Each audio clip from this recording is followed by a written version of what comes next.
What's going on, guys? Welcome back to the Good Success Quick Tips. I'm Josh Culler, and back with me I've got Jared Stoltmeister, who is our #1 salesman in House Smart, which is our house and buying and selling entity. And he's going to talk about running comps today and verifying comps more specifically. And this is going to really apply to any deals, but this is going to be more so for wholesale deals and I assume active turnkeys that we do pretty often too. So he's going to talk about that. So Jared, what do you have for us today? Okay, well, everyone knows you're going to go look in specific areas, you know, the location.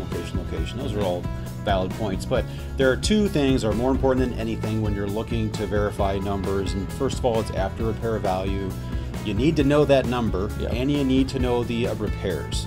So those are the two most important numbers. And when it comes to comps, you're trying to identify what the after repair value it would be. And so that's what we're going to focus on today, is how to do that. And it's a very simple, raw way of doing it, but I have a few notes here, and we'll go through that and try to figure out a way to iron these out. First of all, these are numbers that your investors are going to know.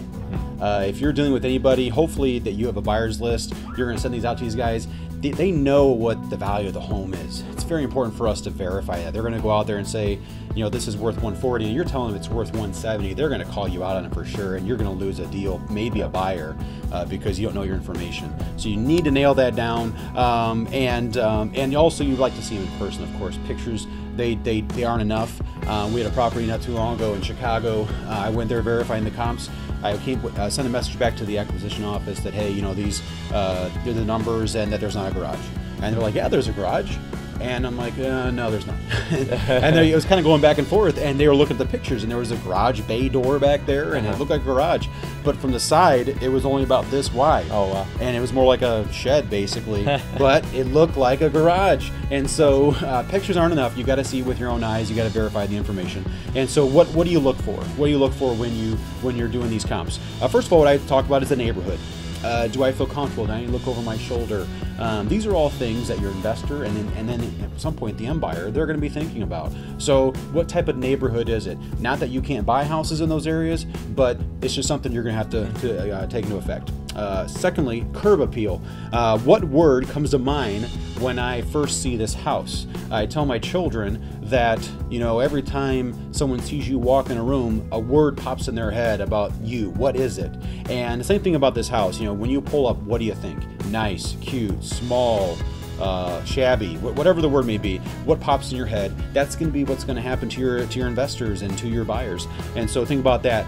First of all, or I should say third, type of house, brick, frame, modular, two-story, all these types of things you want to verify. Does it have a garage? That's important. I remember one time I did not verify that, and that's a huge effect on that repair value. You're talking 15 to 20 grand total, depending on your area, of course. Location, that is important. What surrounds my house, though? More importantly than is it in a great town, is what surrounds it. Is there a big building in the back? Is there a warehouse? Is there a storing facility? Are there a bunch of trucks going around? Are you by train tracks?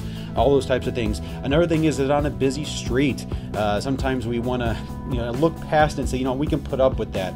I was even looking for a house recently, and there was a house we liked. The house itself was awesome, but it was on a very, very busy road. It kind of eliminated the opportunity there. So those are all things you want to do, and so you want to address those things. Now, these things are all projections, of course.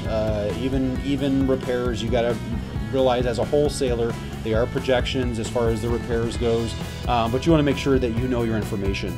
And so after you walk through the house and you do all those things, what do you do as far as looking at the comps? First thing I would do is I go find 3 to 4 houses that are just like the one that I have, or very similar comps, comparables. There we go. Makes sense. And yeah, I kind of figured that out on my own. It was a light bulb moment that time. Right here on the video. That's right, folks. That best resemble your home. Choose the highest solds.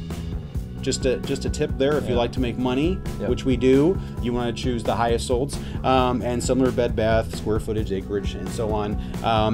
When you pull up to the comp, go through the same process you did when you went to your own home and you tried to evaluate your own property. When you're doing your comps, do the same thing, because again, that's what they're going to do. If you're going to deal with appraisers or you're going to deal with buyers, they're going to pick apart your comps and try to tell you where you're wrong. If you know your information and you know that stuff, they're going to be able to say, you know what, you did your homework.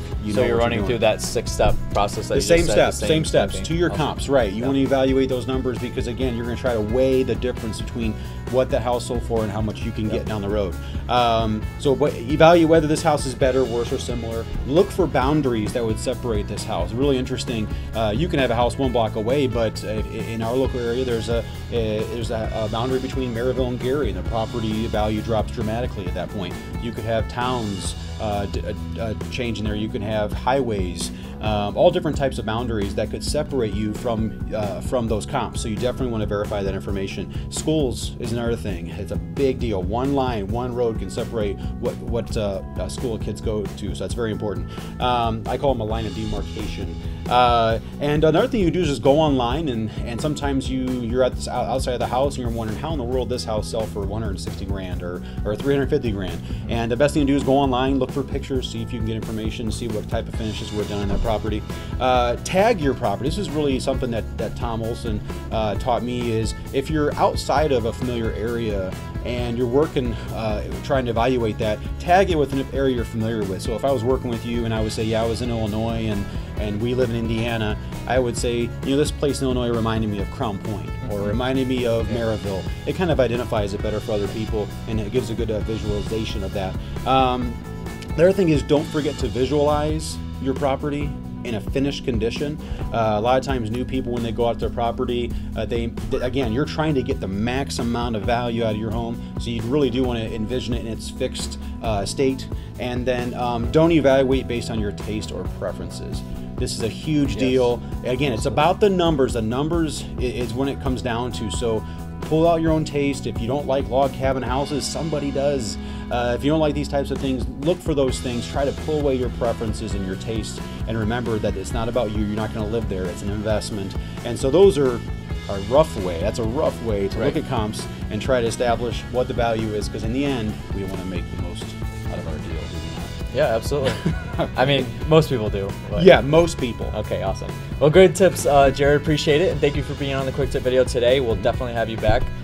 He's always so good at presenting and everything, and it keeps you entertained as well. So thank you guys for watching. If this did bring you value, make sure you give it a big thumbs up, and also like our Facebook page or subscribe to us on YouTube, however you're watching this video. Leave us a comment below. Let us know what you thought about these. Thanks, guys, for watching. We'll catch you on the next one.